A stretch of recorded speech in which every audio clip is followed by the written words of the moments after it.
your hunch was that you just had to break down one out of every 11 or so. What did you think when you watched? It was pretty accurate. Yeah. Once we kind of broke through it, I thought there was a lot of things. I think we counted 8 drop passes. I thought there was we had about 5 bad balls.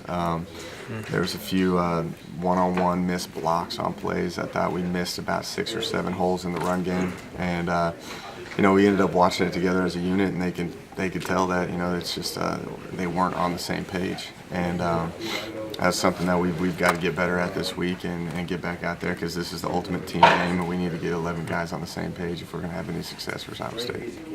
So when you've had those issues in the past, what's been the trigger for it? What's caused it in practice or whatnot that's led into the game, and then how do you go about remedying that?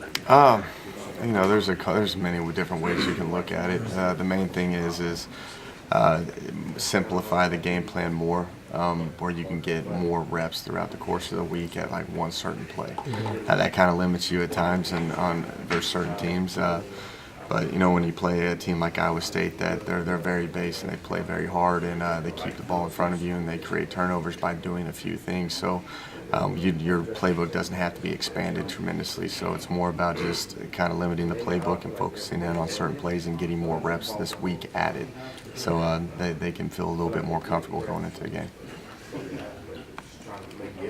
Dana mentioned physicality, and not just being up front either. What do you need out of the skill position players, physically to get where you want to be? And that was the thing. Dana was the one who talked about the physicality up front, after the game. But once you watch it, it was the physicality across the board.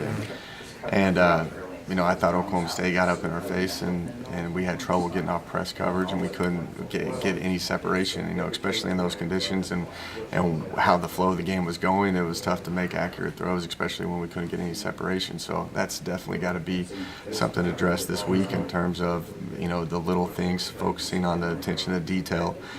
Making sure that we're having a physicality in terms of our route running and our perimeter blocking. They do a good job at Iowa State in terms of a lot of disruption on the perimeter, and our kids got to match that on the perimeter if we're going to have some success. How do you start finding holes when they are only bringing 3 and then dropping 8, especially in like third and long situations? Right, yeah, you've got to take what they give you, and you've got to execute it with the physicality. I think what we learned last week with Oklahoma State, and we didn't match the physicality that they brought.